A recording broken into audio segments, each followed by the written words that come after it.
Salut gang, on est rendu à notre troisième podcast. En réalité, on est au Airbnb Show. Le Airbnb Show! Yeah! C'est avec mon grand chum PO. Ça va, mon pote? Yes, toi. Yes, top shape, man. Aujourd'hui, on parle d'un sujet qui est fucking chaud, puis c'est pas un jeu de mots, les spas. Ouais. C'est ça, on s'en fait tellement parler, poser des questions. Là, je pense que ça méritait un podcast complet là-dessus. Puis on va commencer par quoi de trippant, là. Si ça te dérange pas, là, moi je commencerai par les top 5 des problèmes qu'on a tout le temps, là. Ou que le monde nous dise qu'ils ont, là. Ouais, les top 5 des problématiques qu'on a eues. OK. Ouais.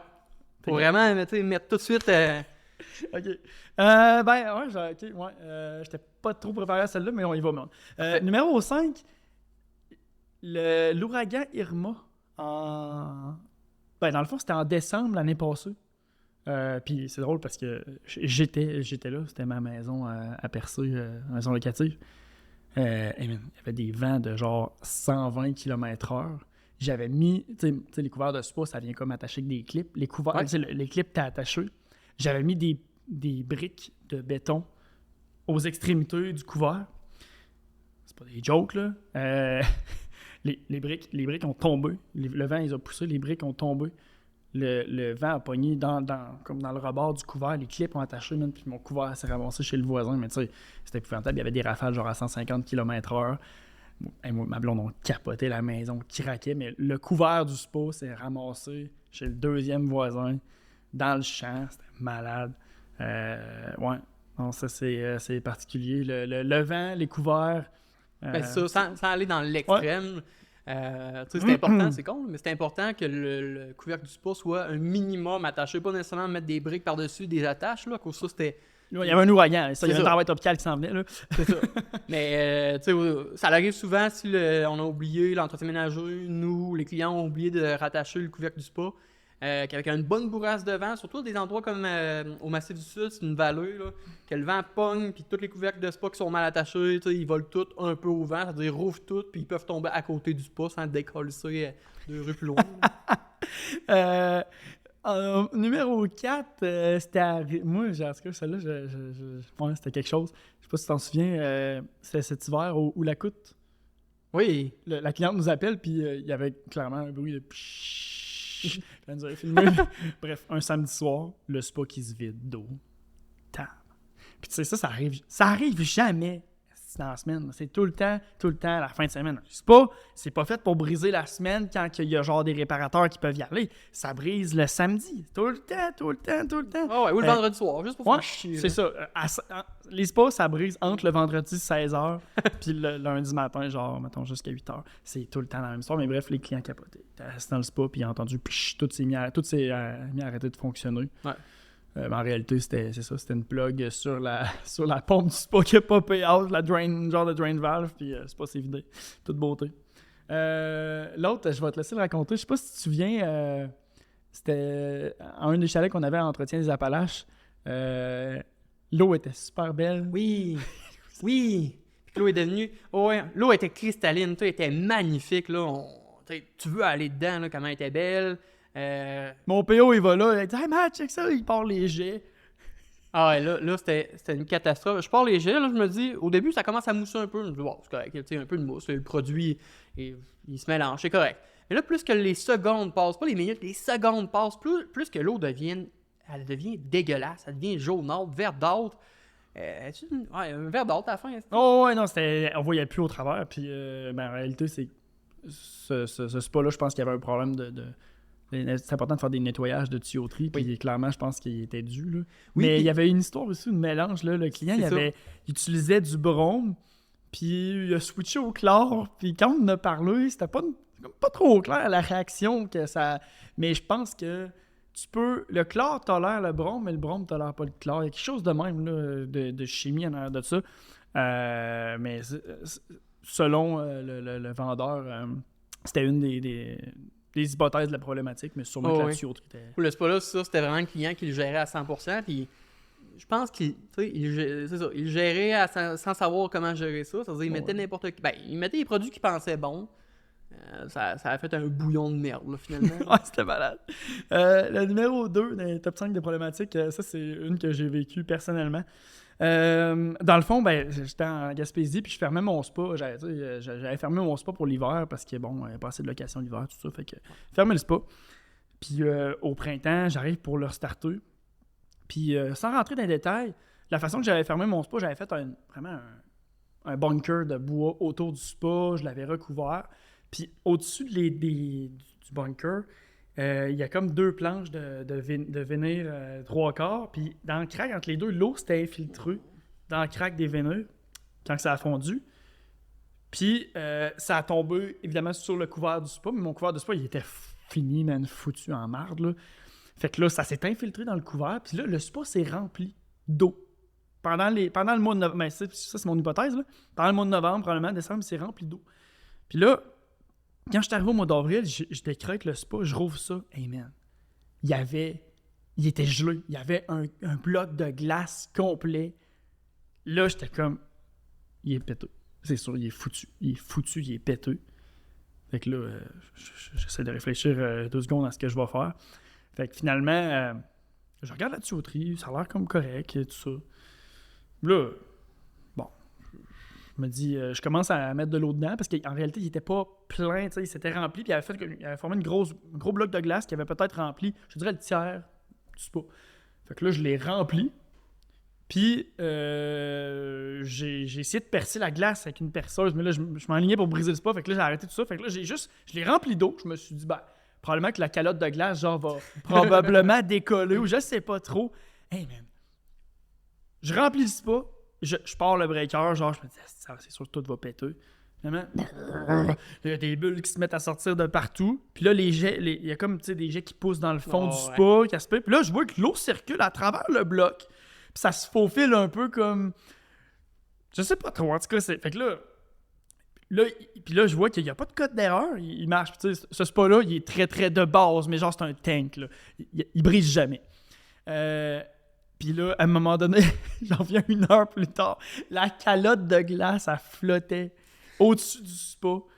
Puis là, moi, comme un cave, genre, je m'approche de ça, je la pogne, je la sors, je tire ça en bas du spa, ça a pété une tuile de béton sur laquelle le spa était assis. Mais le spa, il n'avait pas brisé, je capotais. Puis finalement, ben, tout était correct. Mais il avait vraiment gelé. Mais je pense que ça se passe pas toujours bien de même pour les spas. Non, c'est ça, à côté, pour comprendre, pour peut-être le monde qui ne comprenne pas, normalement, l'eau qui gèle va prendre l'expansion, puis les tuyaux à l'intérieur, normalement, d'un spa, sont pas faites pour que la glace se forme là, puis ça pète toute la tuyauterie d'habitude. Donc, Matt, il y a eu un fucking bon coup de chance. Là. Puis je l'avais hiverné, puis une chose que j'ai pris le temps de faire pareil, c'est que j'avais démanché mes tuyaux de ma pompe. Fait que, en tout cas, probablement que l'eau a eu le temps de sortir, je sais pas, là, mais bref, il n'y avait rien de brisé. Il coule pas, puis il va encore très bien aujourd'hui, ce point-là. Le numéro 1. Le dernier, ouais, ça, j'en parlais à cause en réalité, ça a été mon erreur quand j'étais vraiment débutant en locatif, il y a 7 ans pile. Là. Le chalet n'était même pas encore en réservation, c'était notre premier chalet. Puis, tu sais, je voulais économiser, je ne me connaissais pas encore parfaitement. J'avais lu un peu sur Internet, puis j'avais acheté le chlore, le plus gros baril, mais j'avais pas checké, puis c'était du chlore pour piscine et non pour spa. Puis là, moi, j'avais mis les mêmes quantités de chlore que ce que je mettais normalement, mais pour du chlore à spa. Quand moi et ma blonde, on est allés dedans, 10-15 minutes, admettons, plus tard. D'un, il y avait vraiment un gros fume de chlore. Tu le sentais dans tes narines. Je me dis, c'est normal. Le spa, on y est neuf. C'est la première fois qu'on l'utilise, c'est chill. Mais là, après 15 minutes, je suis comme sorti du spa, j'étais tanné, puis là, ça me grattait un peu, j'étais rouge, là. Et bref, faites pas mon erreur que j'ai faite il y a 7 ans, là. Le chlore à piscine, c'est de la piscine. Lisez bien, puis du chlore à spa, c'est du chlore à spa. Faut pas vouloir économiser par accident en mettant du chlore à piscine, là. Non, puis c'est ça, puis tu sais, si on lit comme il faut sur les contenants, je pense que le chlore à piscine, c'est comme du concentration 70%, puis le chlore à spa, c'est comme 30%, quelque chose de même, là. C'est 2-3 fois plus fort, là. Si tu mets la même quantité, tu viens de bouer ton spa de chlore, faites pas l'erreur, là. Ouais, ça pour de vrai, sur le long terme, s'il y a du monde qui font ça, c'est que ça va venir tout... c'est corrosif, tous les tuyaux vont se faire bouffer par le chlore, là, surtout si vous en mettez énormément trop. Là. Ouais, surtout les pompes, là, parce qu'il n'y a pas... en tout cas, je suis pas un expert là-dedans, là, mais le chlore se dissout plus vite, plus l'eau est chaude. Ouais. Fait qu'un spa, c'est terrible, là, ça fond vraiment vite. Ouais. Good, man. Fait que le top 5 est fait. Ouais. Les spas, on se fait demander, c'est-tu un deal breaker? C'est-tu essentiel? C'est-tu un deal breaker ou non? Il me semble que c'est une question qui revient souvent. Ouais. Moi, j'ai mon opinion là-dessus. Je pense que oui. Toi, t'en penses quoi? Ben, toi et moi, on est sans la même opinion, dans le sens que pour tous les chalets qui n'avaient pas de spa, puis qu'on a recommandé à nos clients qui sont avec nous en gestion de rajouter un spa, on l'a vu, là. Ça allait amener une augmentation des réservations, une augmentation aussi des prix par nuit, là. Ça veut dire, oui, c'est un deal breaker, tout dépendamment du budget disponible, admettons, de la personne, mais c'est un deal breaker. Si, admettons, la personne, moi, ma réponse, ça serait plus, si la personne n'a pas le budget tout de suite pour le faire, ok, attendez, que l'argent rentre un peu, mais faut que ça soit sur le court moyen terme un investissement important pour vous. Là. Ouais, absolument. Puis, tu sais, souvent, ça m'amène à une question. Qu'est-ce que tu dis? Tu parles de budget usagé versus neuf. Parce que, tu sais, il y en a de tous les prix. Là, je veux dire, tu peux te faire peur là, quand tu rentres dans un magasin de genre, mettons, chez Trévi. Puis, tu sais, il y a des super bons produits, là, mais tu peux te faire peur quand tu rentres là. Il y en a à 20 000. Puis, il y en a de tous les prix. Moi, personnellement, puis, tu sais, souvent, c'est des clients, justement, des nouveaux clients de Chalet-Eau qu'on recommandait un spa. Je sais que tu vas savoir de quoi je parle, mais il y a souvent des clients qui nous ont dit « Ouais, mais moi, j'ai pas 15-20 000 à investir. Ça coûte pas... C'est pas obligé de coûter 15-20 000 s'acheter un spa, préparer le terrain puis tout là. On l'a fait à bien plus bas prix que ça. On l'a fait en bas de 10 000 à plusieurs fois pour plusieurs de nos chalets. Il y a plusieurs astuces.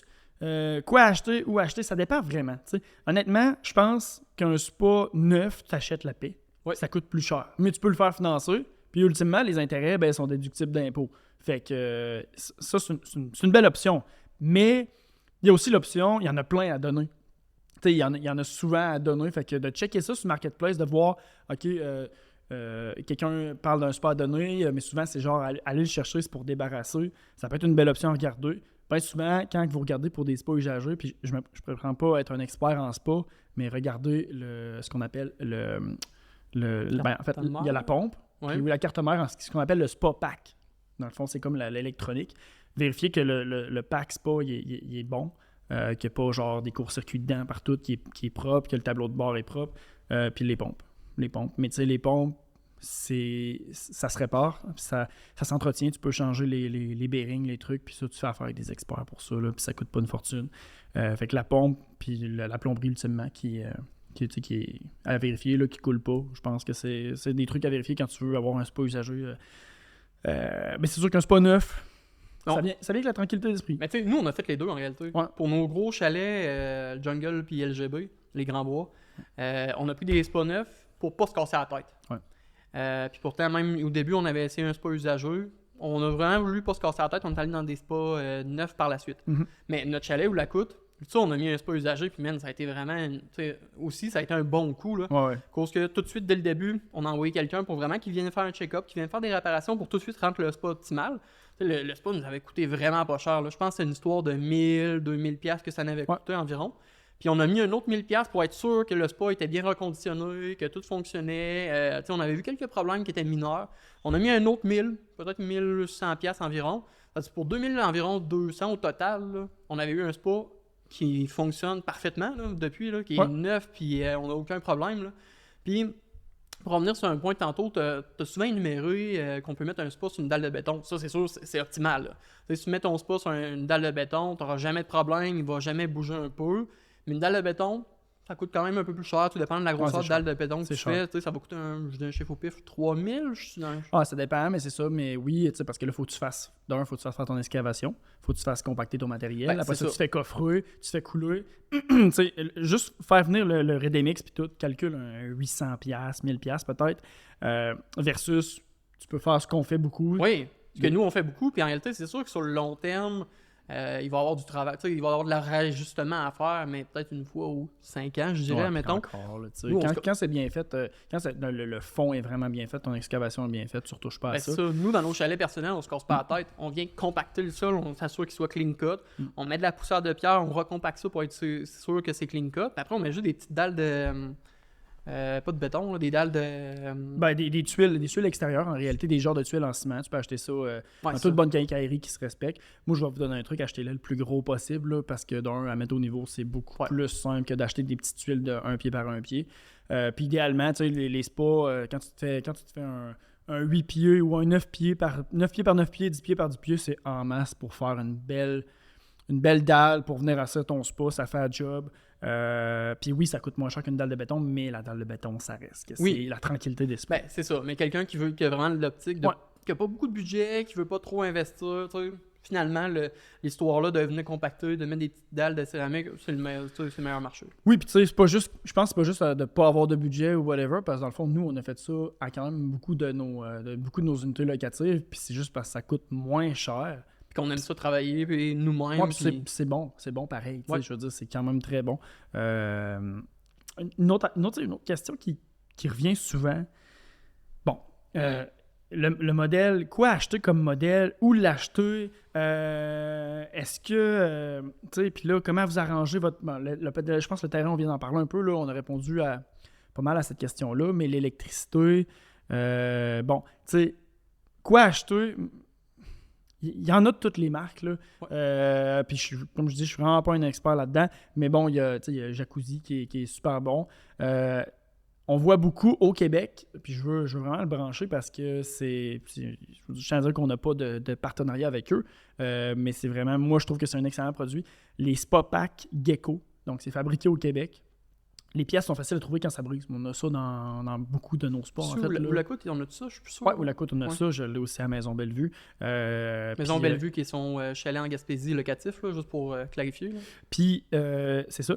Dans le fond, c'est juste que les pièces sont faciles à trouver. Fait que quand tu as besoin d'un remplacement, puis la plupart des réparateurs de spa adorent ça parce que, bon, je pense que c'est une compagnie qui est située à Montréal, Gecko. Là. Mais ils font pas des spas en soi, ils font les spa packs, donc l'électronique, les pompes, ces trucs-là. Fait que moi, je trouve que ça, c'est bien parce que ça permet d'avoir une accessibilité facile quand tu as besoin de réparer. Tu sais, dans le même ordre d'idée, les gens nous demandent aussi beaucoup les spas équipés, parce qu'on voit ça, des spas avec des genres de speakers marines, tout le kit. Ben, c'est ça. C'est ça, gang, oubliez ça. Là. Les spas, tu sais, votre client, il veut juste être dans un spa, que les jets fonctionnent, puis qu'il y a des bulles. Qui est propre, qui sent le chlore aussi. C'est ça. Là, commencez-vous pas à vous casser la tête, à avoir 1 ou 2 chutes d'eau dans le spa, une petite, des marches avec une petite rambarde pour se tenir pour aller dans le spa. La rambarde va arracher après 2-3 années max. Puis les jets, là, tu sais, oui, c'est le fun, là, mais il en faut pas 40 millions. C'est la première affaire qui va comme péter. C'est pas cher à réparer, mais c'est la première affaire qui va lâcher dans un spa. Là. Ouais. Puis tu sais, oui, c'est beau, un spa avec des petites lumières qui allument. Mais tu sais, si vous ne l'avez pas, vous pouvez juste mettre des... Tu sais, tout dépendant de comment vous avez patenté votre setup de spa, vous pouvez juste mettre des lumières, tu sais, admettons, dans votre petite cabine, si votre spa est isolé un peu, ou s'il est proche, admettons, d'un arbre, des lumières dans l'arbre, tu sais, pas besoin de se casser la tête, là. Non, c'est ça, tu sais, puis pas mal tous les spas qui se respectent viennent avec une lumière dedans, puis c'est bien correct, comme tu dis. La base, les gens, ce qu'ils veulent, c'est pouvoir embarquer dans un bain remous, se relaxer, avoir des jets, puis pouvoir prendre un drink. C'est ça. Une affaire, ça me fait penser. Oui. Jamais, mettez une pancarte, puis mettez une pancarte de dire de ne pas amener de contenant en vitre dans le spa. Oubliez de dire là, pas d'alcool dans le spa. Vous pouvez le mettre, là, mais tout le monde boit dans le spa. Tout le monde. Je suis le premier à, si je vais dans un spa, je veux dire, laissez faire le pas d'alcool dans le spa. Ça va arriver de toute façon. Mais fournissez de quoi. Moi, une idée que j'ai trouvé bonne à un moment donné, puis qu'on a plugué, on a mis, c'est justement à Maison Bellevue, on a fourni des verres, des genres de grosses coupes à vin en stainless. Puis, parce que souvent les gens, mais là, boire dans un verre en plastique, c'est poche, nanana. Puis j'avais vu ça, le modèle, j'avais trouvé ça pas cher sur Amazon, genre 8. Bref, on fournissait ça pas loin de l'accès au spa, puis ça marchait super bien. Puis, parce que quand une bouteille ou une coupe à vin pète dans un spa, bonne chance pour ramasser les morceaux de vitre. Ouais. Vous les trouverez pas, faut que tu vides. Puis là, ben. Puis même en vidant, ça reste de la merde. Il y a le fond d'eau qui est toujours... C'est de la merde. Ouais. Par contre, vas-y. Je vais juste clarifier. Même si vous mettez le règlement de ne pas boire dans le spa, le monde va le faire. Puis Matt et moi, on est les premiers dans nos chalets à mettre des règlements de ne pas le faire, mais en réalité, on fait attention puis on le fait quand même. Moi, je vous conseille quand même de le faire. Qu'au en bout de ligne, ça nous back. Là. Quand ça arrive dans nos chalets, Puis on le voit, là, quand quelqu'un a renversé 2-3 bières dans un spa, là, avec la chaleur, surtout si le couvercle est fermé, ça vient faire une odeur de poisson dégueulasse, là, vraiment une belle odeur de Gaspésie. Hey! J'agace Matt un peu, là. Mais tu sais, ça fait vraiment une grosse odeur de poisson mort. Ça dit, tu sais... Puis là, si vous êtes obligé de vider le spa, là, surtout s'il y a eu 2-3 bières de vider dedans par accident, là, c'est foutu le spa. Ça veut dire, le règlement est quand même intéressant, parce que si on le met au moins, on a comme un petit levier de plus pour dire aux clients, ben là, le spa, il a été vidé puis nettoyé avant que vous arriviez, puis là, vous partez puis il est dégueulasse. Tu sais, ça nous donne quand même un petit levier plus. Ouais, c'est ça. Puis tu sais, parlons-en de ça parce que dans un prochain podcast, on va parler des gestions des locataires, mais ça arrive souvent qu'on se fait demander, là, mon eau de spa est foutue, faut-tu que je réclame, puis tout. On peut en parler là, ouais. Ouais, ben c'est ça, mais je veux dire, c'est quand même un sujet qui est une zone grise. Je pense qu'il faut que ça vienne, tu sais, un chalet qui est hyper clean, tu rentres, l'entretien ménager n'a rien à dire, puis que le spa, l'eau est scrap, puis genre, ben, finalement, tu sais, c'est délicat dans le sens que si le locataire t'appelle, dit ouais, c'est les enfants, tu sais, ils ont joué dans le gazon dehors, puis versus c'est un groupe de party, ça vient avec le bundle, le reste du chalet est un foutoir. Je pense que ça peut nuancer la possibilité ou non de le réclamer, tu sais, puis réclamer combien, ça dépend de si votre compagnie d'entretien ménager les gère, puis combien ils chargent, là, mais c'est une bonne question, puis ça revient quand même souvent. Tu sais, nous, je pense que c'est arrivé, tu sais, qu'on a réclamé, puis il y en a beaucoup qu'on a laissé aller aussi. Juste ici au chalet Oasis, c'est le chalet qu'on est présentement. Là. C'est vrai, on l'a pas plugué. Oui, c'est ça. Attends, on va en parler un peu. On est dans le chalet Oasis ici présentement, à Saint-Flémont, au Massif du Sud, là. J'ai envie de dire notre chalet le plus luxueux pour l'instant là, de notre gang. Ouais, dans Chaletto, c'est notre chalet le plus luxueux. Puis c'est probablement sinon le plus beau chalet du Massif du Sud. Il est vraiment beau dans son style. C'est un chalet, tu sais, pour en revenir à ça, de 16 personnes qu'on peut monter jusqu'à du 20 personnes, puis là on charge des frais de plus. Mais bref, c'est un gros chalet, donc aussi que, tu sais, oui, on vise plus les familles ici, mais tu sais, ça l'arrive qu'il y a des parties, on veut pas ça, mais ça l'arrive. Puis il veut pas, donc le spa il est utilisé par énormément de personnes. Il y a souvent du 10-15 personnes qui dans la journée passent dans le spa. C'est un spa donc qui est utilisé au maximum. Là.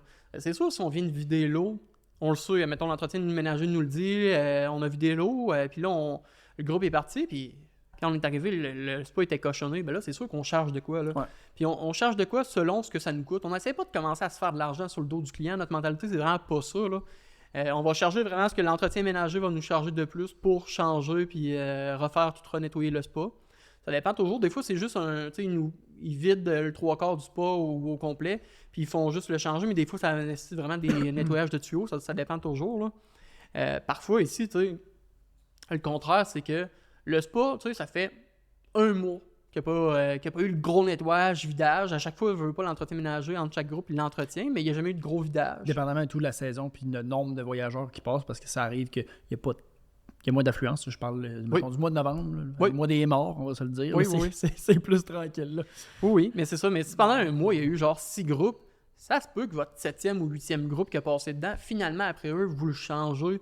Ça fait un mois et demi, on ne l'a pas changé ici, admettons, ben, on ne charge pas au client. C'est pas dans l'optique de charger des frais au client. Là. Puis n'oubliez pas aussi la mentalité de tout réclamer, de tout charger. Ultimement, c'est votre nom. Ouais. C'est votre nom. Qu'est-ce que vous voulez? Vous voulez que les locataires ils reviennent dans vos chalets. Si vous chargez puis vous monétisez chaque petite chose, c'est correct de le faire quand il y a des bris. Puis je pense qu'il faut le faire. Mais il faut aussi prendre un pas de recul, je pense, quand l'émotivité est là, puis se poser la question. Est-ce que c'est vraiment nécessaire ou c'est juste plate? Puis genre, je peux get through it, parce que ça fait partie de la game quand même d'avoir de l'usure, puis je pense que c'est important de voir l'usure versus le bris. Oui, l'exagération. Exact. Puis tu sais, je pense que vous allez nous entendre tout le temps en parler, avec moi puis Matt, dans le temps on l'était, là. Faut pas être émotif. C'est une business. Business is business. Il faut vraiment pas être émotif. Chaque fois qu'on prend une décision émotive, peu importe dans quelle étape de la gestion locative, là, c'est sûr que c'est un mauvais choix qu'on fait. Il ne faut pas être émotif, peu importe la situation. Il faut toujours prendre du recul, voir notre chalet comme une business, puis prendre une décision en conséquence. Là.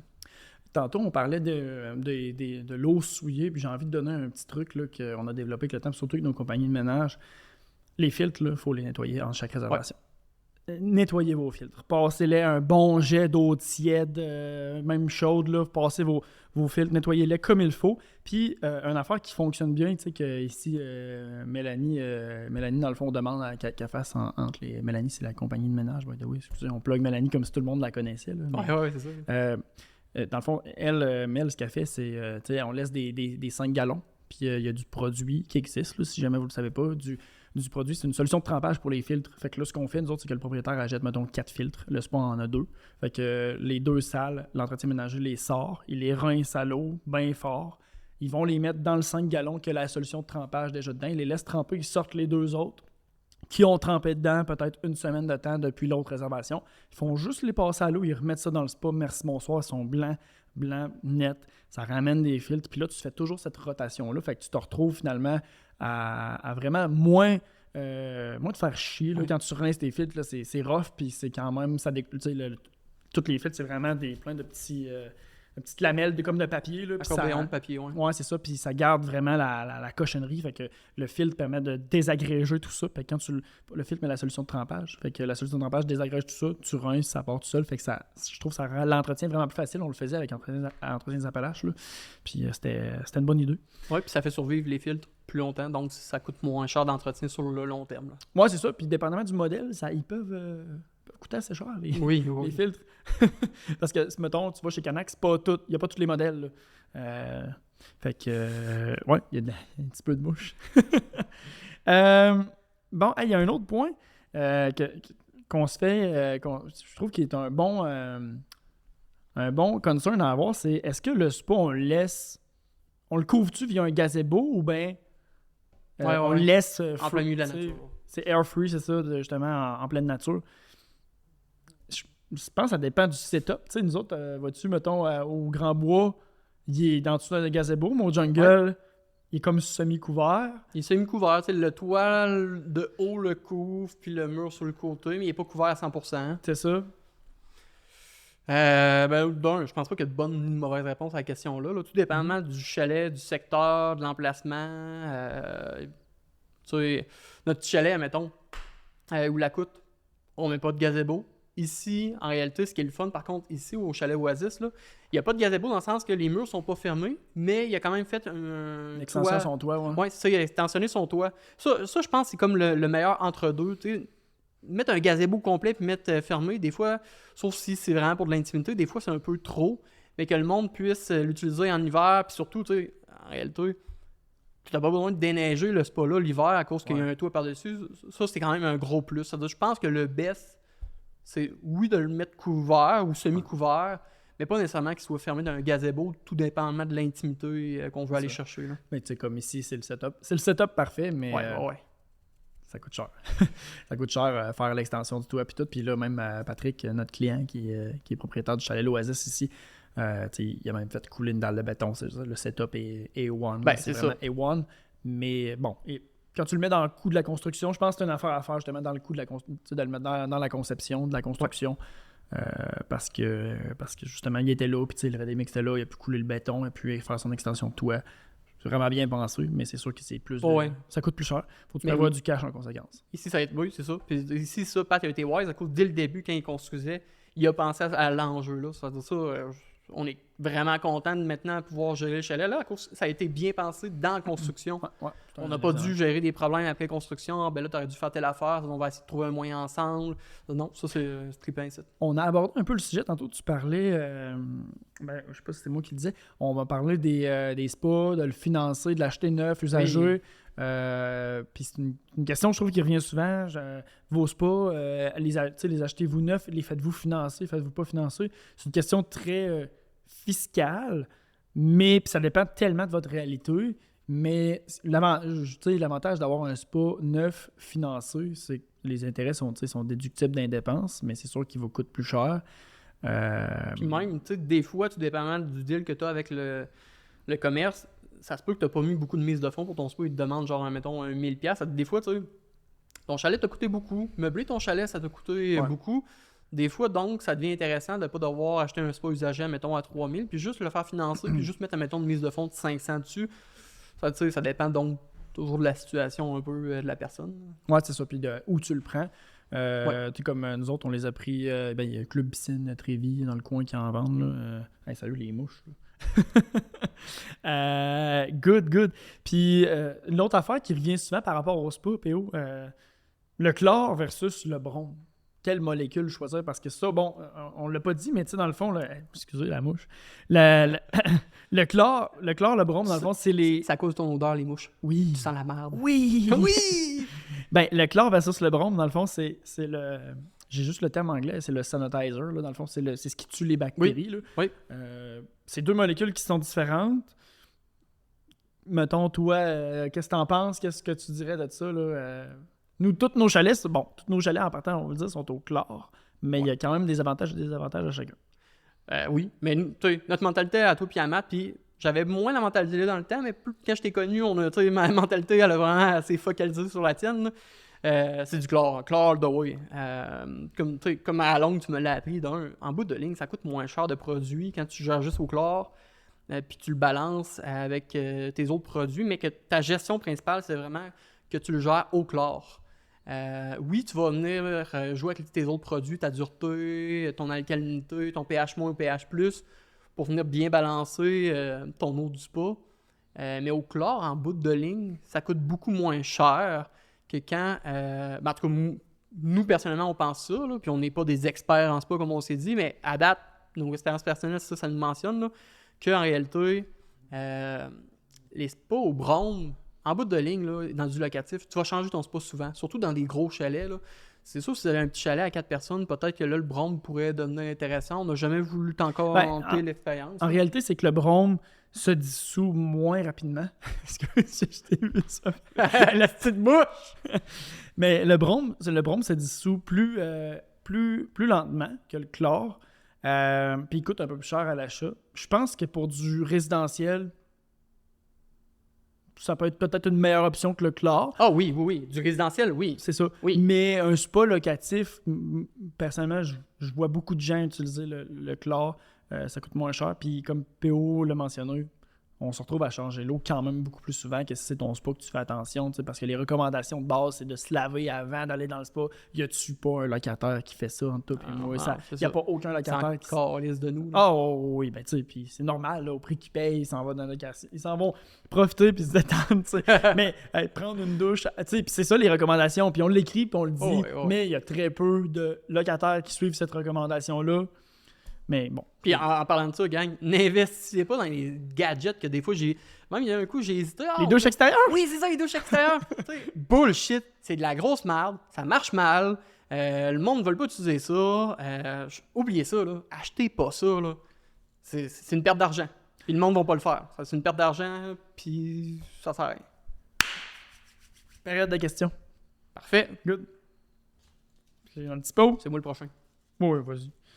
Et... Déchire-les pas tout, t'es déchire tout le temps. Non, mais c'est Marc. Marc et Roxane qui ont... Toujours la faute à Marc. OK. On a Alexandre ici. Salut les boys. Chargez-vous des frais pour changer l'eau du spa? On a parlé un peu tantôt. Là. Ça dépend. Je pense qu'on a parlé assez. Oui, ben, tu sais, comme on a dit, si le groupe a cochonné puis l'eau a été changée avant, on va charger des frais. Mais on va charger des frais vraiment, tu sais, c'est l'optique de pas aller... On veut pas crosser le client, là, on va vraiment charger ce que ça nous coûte en entretien ménager de plus. Point. On n'est pas là, tu sais, on se fait de l'argent sur les prix par nuitée. On n'est pas là à commencer à se faire de l'argent sur les dégâts ou sur, c'est ça, sur les dégâts ou les exagérations. Mettons, le spa a été cochonné, là. On est tous humains. Ça se peut aussi que c'est une petite soirée dans le spa, qui était 6 dans le spa, puis par accident, il y a un gars... il était content d'être le spa, il trouvait le chalet magnifique, il était excité, puis il a juste accroché sa bière, est tombé dans le spa, puis l'eau est devenue dégueulasse après. Là. On dirait que tu parles par expérience vécue. Ouais, ça c'est mon expérience personnelle de moi. OK. Mais c'est ça veut dire, faut pas commencer à être émotif encore puis penser que le client a voulu, il a fait par exprès pour venir décalisser ton spa puis venir vider 40 bouteilles de bière dedans. Ça se peut que ça soit juste un petit accident ridicule.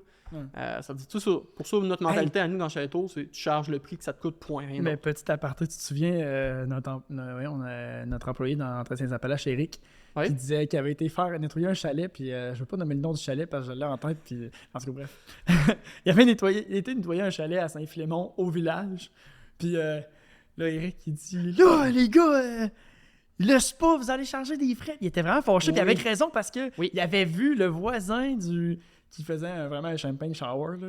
Oui, les gars étaient de poudre dans le spa, puis ils se faisaient des bouteilles de champagne dessus. Là. Oui, mais le voisin avait écrit au propriétaire, je pense, comme... Oui, c'est ça. Puis en tout cas, là, il y avait, quand on était arrivé, Eric, il était là, il était en tabarnak. Il y avait, le spa, c'était de la soupe minestrone, là, c'était dégueulasse, c'était complètement dégueulasse. Là. C'est genre, ça s'appelle on efface et on recommence. Là. Oui. Ouais, puis tu sais, ça nécessite un gros nettoyage de tuyaux, parce que la marde va rester dans les tuyaux. Là. Tu as bien beau changer ton eau, mais quand tu vas avoir changé ton eau, tu vas l'avoir rempli, tu vas partir léger, puis toute la marde va remonter. Je t'ai prébrassé le plat pour que tu payes une question. Ouais. Ouais, c'est vrai que c'est de la marde, les papiers, là. Parfait. En réalité, la question, en réalité, c'est recommandez-vous une compagnie d'assurance? En tant que tel, on recommande-tu une compagnie d'assurance? Ben non, mais tu sais, c'est important de savoir que c'est quand même touché ce bout-là, mais c'est important. C'est une question qui est vraiment pertinente. La compagnie d'assurance, c'est que la CTQ vous oblige à avoir une responsabilité civile de 2 millions en partant. Parce que la CTQ va vous demander une preuve d'assurance. Puis c'est pas toutes les compagnies d'assurance qui font du court terme. Soyez honnête avec votre compagnie d'assurance. Essayez pas de jouer une game pour sauver 60$ par mois là, ou par année, whatever. Là. Jouez pas une game, dites la vérité, parce que quand votre chalet va se faire exploser ou qu'il va y avoir de quoi, puis vous allez avoir des problèmes, vous allez avoir besoin, vous allez avoir besoin de votre compagnie d'assurance. Fait que il y en a là, des bonnes compagnies d'assurance. Nous, possible de faire de la pub sur une compagnie d'assurance, mais tu sais, il y a certains chalets qui sont avec Invesa qui a été acheté par Beneva, je pense. On a Intac Assurance, Desjardins en font aussi. La plupart le font, tant que tu leur dis que tu fais du locatif. Là. C'est ça. Puis tu sais, en réalité, je pense pas qu'il y en a une meilleure que l'autre. Ça va dépendre des périodes. Tu sais, des fois, Intac devient full agressif sur le marché, puis ils deviennent donc, eux, avec les meilleurs prix. Beneva, nous, à un moment donné, ils nous faisaient des meilleurs prix. Ça dépend toujours. Puis, by the way, juste pour vous, là, Matt adore ça que je nomme le nom du monde qui nous pose des questions. C'est-à-dire, Caroline nous avait posé la question là. Ouais. Puis, by the way, ça, c'est aussi important. Vous pouvez commenter le podcast, écrire des questions qu'on pourrait répondre dans les prochains podcasts. On s'inspire de ce que les gens nous écrivent sur Facebook. Il y a des questions de locataires, là-dedans, il y a des questions de propriétaires. Donc, de tout bord, vous pouvez écrire aussi à l'adresse courriel info@commercialgestionchaleto.ca. Mais via le commentaire du podcast ou même partout sur tous les réseaux sociaux, on prend un bunch de questions. Puis on s'amuse à prendre une variété de questions aussi. Puis de podcast en podcast, là, on en met plus, puis on les pige au hasard comme ça. Fait que c'est bien plaisant. Oui, absolument. Donc, prochaine question. Voyons. Hey, puis c'est vrai, juste pour retourner sur les assurances, on va en parler énormément sûrement dans un autre podcast futur. Là. Mais n'oubliez pas, pour ceux qui ne le savent pas, là, que quand on fait de la location court terme, il faut une responsabilité civile de 2 millions. C'est demandé par le CTQ. Je l'ai dit. Tu l'as dit? Ouais, je l'ai dit. Ah, je t'ai pas écouté, je t'écoute jamais. Parfait. On a Mohamed ici qui nous demande « Salut messieurs, cela fait plusieurs fois que je me fais briser des choses dans mes locations. Entre autres, de la vaisselle, des trous dans les murs. Je me demandais si je dois retenir à chaque fois sur mon dépôt de sécurité. » C'est une bonne question. Puis c'est une question, pour répondre, je pense que c'est du cas par cas. Hein. Ben, d'un, écoute notre prochain podcast. Là. Ça, c'est sûr. On va vraiment aller pointu dans ça, dans le prochain podcast. Mais pour y répondre rapidement, c'est du cas par cas. Si ça n'a pas d'allure, tu le vois, il y a de l'exagération, réclame. Mais réclame juste. Réclame fair play. Là. Si ça te coûte 50$ de vaisselle, puis tu veux te charger, mettons, peut-être 20$ de gaz, rendu là, ça va être à toi d'essayer de gérer avec le client comment tu vas gérer ton 20$ de gaz pour le déplacement. Là. Mais nous, notre mentalité, c'est plus, on charge ce que ça coûte, puis le reste, on s'arrange entre nous. À la limite, si ça a coûté 25$ d'essence, ben, tu sais, c'est un 25$ des fois qu'on éponge, si le groupe était quand même correct. Là. C'est ça, parce que c'est arrivé des fois que... Ben, puis tu sais, justement, en réalité, L'important, c'est la constance aussi. Là, je pense que si tu le fais pour un locataire, tu fonctionnes comme ça pour un locataire, tu fonctionnes comme ça pour les autres. Mais oui, c'est du cas par cas. Si c'est je veux dire, des bris de vaisselle, là, ça arrive tout le temps. Une assiette qui brise, un verre cassé. Non, on réclame pas ça. Mais s'il y en a 8 de cassés dans la réservation parce que le monde joue au frisbee avec, mais là, c'est différent. Fait que je pense que c'est du cas par cas, mais c'était une bonne question. Oui, puis je vais vous dévoiler un secret. Là. Dites-vous que nous, dans nos gros chalets, là, le jungle, les grands bois, même l'oasis ici, là, c'est plate, mais mentalement, nous, on le sait qu'on a une coupe de vin qui se brise par mois, minimum. Ça veut dire, on le sait, là, si ça fait 12 mois qu'on n'a pas amené de coupe de vin puis qu'on n'est pas allé compter, admettons, les coupes de vin, on le sait qu'on en a sûrement 12 de moins. Là. Ça veut dire, mettez-vous ça mentalement en tête, là, les chalets de 10 et plus, là. Attendez-vous à minimum une coupe de vin, mettons, par mois. Moi, je pense que c'est fair, puis tu es rendu là, de toute façon, c'est budgéteux. Là. Je veux dire, quand des gros chalets ici, comme ici, à un moment donné, ça fait partie, je pense, des bris standards. Oui, tu tranques avec ton ami, puis la coupe pète, là. C'est juste que t'étais trop heureux encore à cause que tu tripes sur le chalet, puis t'es excité, peut-être t'as bu 6-7 bières, puis t'es excité à cause de la bière aussi, là, mais tout se fait. Absolument. On y va avec une autre petite question. Patrick, qui nous demande... Le début de la question qui me manque. OK. Avez-vous une formation à me recommander pour faire du locatif court terme? Oui. Ah, good. Tu veux, non, mais vas-y, vite en tête. Moi, j'ai juste... je sais que M. Chalet en font des très bonnes. Ben, c'est ça, en réalité. Moi, ce que j'allais répondre, c'est que nous, initialement... On a commencé, puis on avait posé beaucoup de questions à M. Chalet, puis il offre, c'est ça qui est le fun, là, je sais pas c'est quoi le bon terme, tu me corrigeras, des webinaires, ou en tout cas... Ouais, des webinaires, des coachings. C'est ça, des coachings, des formations, puis pour de vrai, c'est con, mais ça a été notre base. On a appris énormément après, là, mais notre base, ça a été un peu ça. Dans le temps, on était allé voir un peu des vidéos YouTube aussi, mais c'est ça. Ça veut dire, M. Chalet, contrairement à d'autres que des fois je vois passer sur des groupes Facebook, comme, mettons, Mordu l'immobilier, là, que le gars, il vend sa formation à 2000$ à cause c'est l'expert des chalets locatifs. Puis, finalement, il dit la même affaire que M. Chalet, que eux, leurs formations sont vraiment abordables. J'ai pas les prix devant moi, là. Vite de même, je dirais 350. En tout cas, si je me trompe, on s'en fout. Là. Je sais que c'est vraiment beaucoup plus abordable, surtout pour la quantité d'informations qu'on reçoit. Puis les gars sont sweet. Là. Ouais, ils sont vraiment dadons. Là. Tim, je parle souvent avec Tim, là, mais vraiment du bon monde. Puis non, la formation, c'est vrai, super cool. Puis ça nous avait aidé à starter dans le temps. Puis elle est pas cher, contrairement aux autres crosseurs qui chargent 2000. Ben, c'est de la bullshit 2000$. Ah non, j'ai déchiré la sérieux, question. Tu l'as coupé en deux. Bon, j'espère que t'as pas coupé le nom en deux. Non. Hey, sérieux, là. Ok, c'est beau. Martin. Salut les boys. Martin, dis-toi ta question a été coupée en deux. S'il manque des mots, c'est normal. Salut les boys, je cherche une compagnie à vendre qui détient déjà des chalets parce que j'ai pas envie de me casser la tête avec l'obtention du CITQ. Est-ce que le CITQ, c'est un droit acquis si j'achète la Inc? OK, moi je comprends sa question. Hey, fuck, c'est une question pointue, ça. Ouais, ben en réalité, Martin, pour répondre à ta question, puis là, j'ai pas, Brian avec nous qui pourrait bien répondre à cette question-là. Ouais, puis juste pour introduire Brian, pour pas que tu...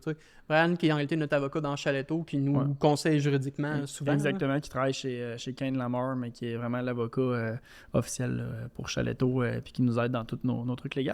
Mais je pense que... tu sais, mettons, si toi, Martin, t'achètes 100% de la Inc., qui est une compagnie numéro, mettons, 99090909, là, puis que la Inc. est propriétaire des chalets, ben la personne morale exploitant les chalets, c'est la compagnie. Fait que si tu achètes la compagnie, que l'actionnariat change, normalement, tu devrais pas...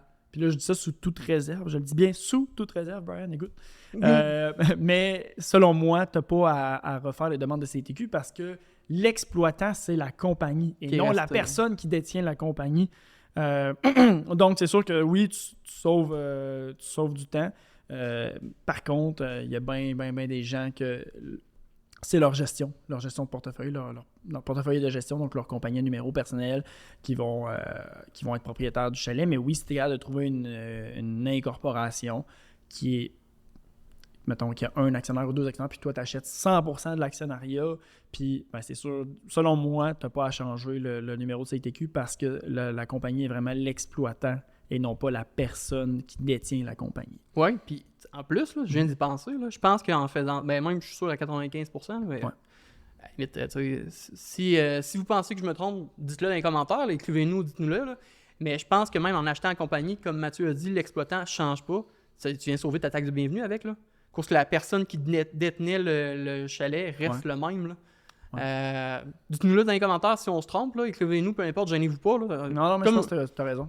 Comme on vous le dit des fois, là, on n'est vraiment pas des... Tu sais, on s'y connaît, ça fait 7 ans qu'on fait du locatif, on gère des dizaines de chalets, mais l'erreur est humaine, ça se peut que je me trompe. Non, puis Mais je suis sûr à 95% de ce que je dis en réalité. Là. Ces trucs-là, Phil, notre comptable, pourrait aussi le spécifier. Puis on l'invitera à m'emmener dans un podcast, Phil, au même titre que Brian. Là. Mais ça serait intéressant, mais c'est des trucs très, très fiscales pointus. Mais pour répondre à ta question, Martin, sous toute réserve, moi, je pense que c'est pas mal ça. Là. On serait rendu, mon chum, au fait cocasse du podcast. Yes, sir, Miller! Celle-là, je le trouve particulièrement drôle. C'est arrivé il y a 2 ans au chalet Les Grands Bois. En tout cas, je te laisse raconter parce que c'est toi qui l'as vécu. C'est facile. En réalité, c'était comme en plein milieu de la pandémie, mais c'était dans le bout, bien sûr, qu'on avait le droit de louer. Là. Puis là, tout le monde était comme confiné au Québec, mais ils louaient comme des cochons partout. Puis, vite de même, si je me trompe pas, c'était juste un groupe de gars. Là. Il était genre une douzaine, si je me trompe pas. Puis moi, le matin, j'arrive à 11h le matin pour faire des petites réparations. Normalement, il devait partir à 11h, mais il était encore là. Puis ça me dérange pas, tu sais. Au pire, là, moi, je vais la tuer. Bon. Au pire, tu sais, j'aurais pu recommencer mes réparations tranquillement. Puis eux, ils auraient pu tranquillement se ramasser puis partir à midi. Personnellement, je m'en foutais. Et là, j'ai commencé à parler avec eux. Ils avaient l'air bien sympa. Puis là, tout d'un coup, à 11h le matin, ils se décidaient de me prendre une nuit de plus. Moi, ça fitait à cause que le chalet n'était pas loué dans les jours qui arrivent. Ça m'a fait plaisir. J'aurais dit, prenez-le, le chalet de plus. Je vais quand même faire mes petites réparations dans la journée, mais profitez-en. Puis, tant mieux, à cause les gars avaient l'air encore bien pactés. Ben, ils étaient bien pactés. Là. C'était pas le temps qu'ils prennent leurs autos. Ça aurait été encore un peu dangereux. Là. Puis là, je me suis mis chumé un peu avec eux. Je suis allé faire les réparations dans le chalet-là. Je suis allé faire les réparations dans l'autre chalet. Puis là, à un moment donné, je sors dehors pour ramasser du matériel dans mon auto. Puis je vois les gars sont complètement... Tu sais, ils ont des bières dans les mains. Ils sont encore plus sous qu'à 11h le matin. Puis ils ont commencé à prendre la pépine du voisin. Comme mes chalets étaient comme séparés... Ben, nos chalets, désolé, là. Étaient séparés par un terrain. Puis le gars avait laissé sa pépine dessus. Puis les gossous ont commencé juste, sans bouger la pelle, juste à spinner... En tournant avec la pelle, j'étais là, tabarouette de gang de cabochons. Tu sais, de loin, ils m'ont vu, ils ont arrêté, puis j'aurais dit de pas recommencer, mais tu sais, je lui avouerais, sur le coup, je suis parti à rire. Ça avait l'air de 12 gars bien sous, bien drôles, qui voulaient juste s'amuser à faire des conneries, mais sans faire de dégâts. Là. Ça c'était épique. Puis tu sais, c'est des choses qu'on va voir juste une fois dans notre vie, puis c'est le fun à cause... C'est grâce à des chalets comme ça de party de 20 personnes qu'on peut voir des choses comme ça. Tu te dis que ça se fait juste dans les films, mais à chaque fois, tu te dis, finalement, il y a des cons à ça. Il y a du monde qui a de l'imagination. C'est terrible. Ouais, c'est malade. Dites-vous tout ce que vous pensez qui peut pas se faire dans un chalet, c'est fait. C'est la phrase un peu classique au Québec. Ce qui se passe au chalet, reste au chalet. Sur ce, mesdames et messieurs, merci beaucoup d'avoir écouté notre podcast, le Airbnb Show, qui sera disponible sur toutes nos plateformes, bien sûr sur YouTube, Spotify. Puis, si vous avez des suggestions, des questions, n'hésitez pas à nous les envoyer par courriel au info@commercialgestionchaleto.ca ou encore, vous pouvez commenter directement les podcasts ou nous écrire sur Facebook ou n'importe quel réseau social, Instagram, on est partout, TikTok. Merci, gang. Thank you, Léo, man. Puis, hey, gênez-vous pas, gang. Tu sais, ça se peut, là. S'il y a une affaire que vous n'êtes pas à 100% d'accord avec nous ou vous voudriez qu'on approfondisse avec, écrivez-nous, là. Ça va nous faire plaisir d'y répondre au pire dans un autre podcast plus tard. Telle affaire, finalement, on n'a pas été assez clair ou clairement, il y a quelqu'un qui n'était pas d'accord avec nous, puis là, on va le clarifier à ce moment-là. Là. Ça va nous faire plaisir, là. On est là pour se faire du fun. Là. Yeah! Bonne journée! Yes, sir!